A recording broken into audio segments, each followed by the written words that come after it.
Who are you and what role do you have in enterprise technology?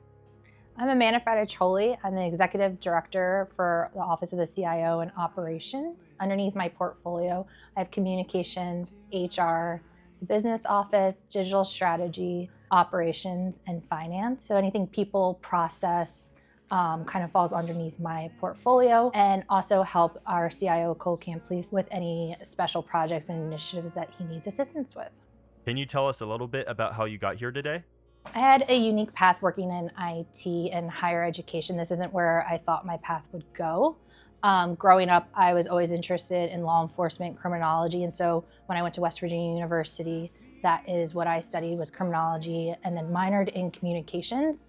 Through college, my junior year, I needed some more credits to graduate, and so I picked up on communications, and that's where I learned about the organizational communications and what that means and how much that can have an impact on an organization. And that is where I decided to take my path. After college, I did a little bit of everything. My first 9-to-5 job was in North Shore Children's Therapies. There I worked with the practice and did all their operational management and administrative processes, worked with insurance companies, did all of that kind of stuff, learned how to really run a business. I was lucky enough that the owner took a liking to me, and she taught me a little bit of everything from marketing to working with families, and especially in vulnerable situations. And it really opened my eye to what else could be out there. From there, I left and went to Northeastern University, where I worked in the administrative and operational area, came into an entry-level position, worked my way up to be a part of the leadership team. And that was easily just by working with the leaders, listening to what areas they needed.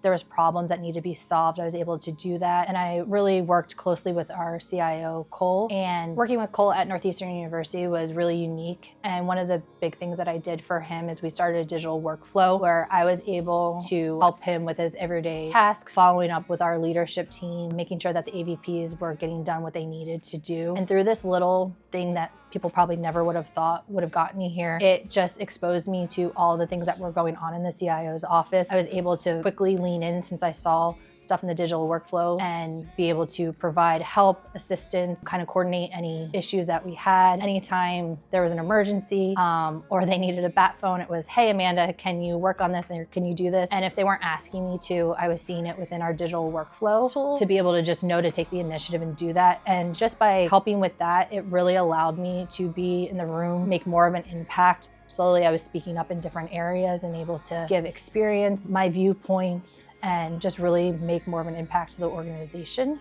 When I wasn't helping our CIO Cole with different things at Northeastern, I was able to help lead AV projects through implementation, help with strategy. Renovation projects were also something that I worked on, and also managed the administrative team and the operations team, which allowed us, one of the cooler projects that I was able to be a part of was rehauling our knowledge base system overall internally and putting that into ServiceNow. All operational processes and stuff like that were documented within ServiceNow, where before it was a paper document on a website somewhere and it wasn't an easy workflow. We made the IT admin knowledge base in ServiceNow, and they were easily able to go there for any of our internal processes, which impacted the organization to be able to process more efficiently. After college and throughout the time that I worked at Northeastern, I also was a little bit of a hustler and worked a second full-time position. During this time, I was lucky to work for the company Lululemon, who allowed me to have a leadership position within a store there, also while working full-time somewhere else. So my nights and weekends were pretty packed with Lululemon, but the best thing there is they taught me a lot about people, culture, community, and inventory, actually, which all relates to operations. And there, one of the biggest takeaways was building a community, and we went out and engaged different gyms and fitness gurus and children's programs and brought them into our fold as a store. And through this, it was a lot of work, but I think that overall I'm always willing to lean in, try anything, work hard, and really help to get those student loans paid off. What's the best advice you've received from a manager or leader? The best advice that I ever received was keep learning, but don't wait to be ready. Technology evolves so quickly that you need to just constantly be learning and taking in more information and kind of going with the flow. That really is what speaks to my career thus far, is that I've always been willing to, hey, there's this technology, can you try it out? Or what if we did this? I was just always willing, I was always the yes person. How can I do it? Where do I go? And that really helps lead me. I think that was one of the best advice that I've ever been given. And I'm able to continue it today. And that's something that I hope my team knows and that I've been able to communicate to them as well. Another piece of advice that I would say is important as well is that every role matters.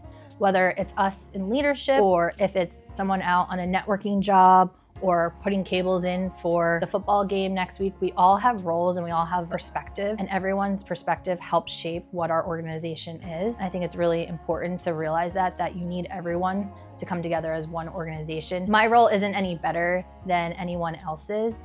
I just bring my perspective, and I hope that anyone that comes to meetings or helps with projects are also bringing their perspective as well. Why did you choose the University of Texas? When I heard about this opportunity, I was really excited, but needed to kind of learn more. As I was researching, I realized that the University of Texas was very similar to the university that I went to, and it was very much a community, a sense of pride.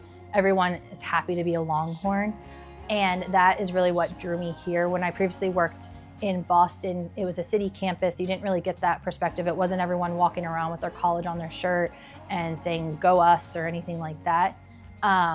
Coming to Texas, and when I visited, it was easy to see that everyone bleeds burnt orange. And I'm very proud every day to be a part of the burnt orange and be here. And that's really what brought me here. How would you describe yourself to a stranger? How would I describe myself to a stranger? I am very passionate about what I believe in, especially in the workplace. I always want to improve processes and stuff like that. But overall, I would say if I just needed to give a small snippet, it would be hardworking. This is something that I actually want to shout out my dad for. Growing up, he was just a very hardworking, go-getter, hustler, trying to do as much as possible. And throughout my career and just in general, I am always the hardest worker. I may not be the smartest in the room, but I will always outwork anyone and getting as much done as possible. I'm always willing, if there's something that comes up, to offer to do it, even if I don't have any experience in it. I just want to help make things better, and will always put my hand up to participate. That was great. That was a good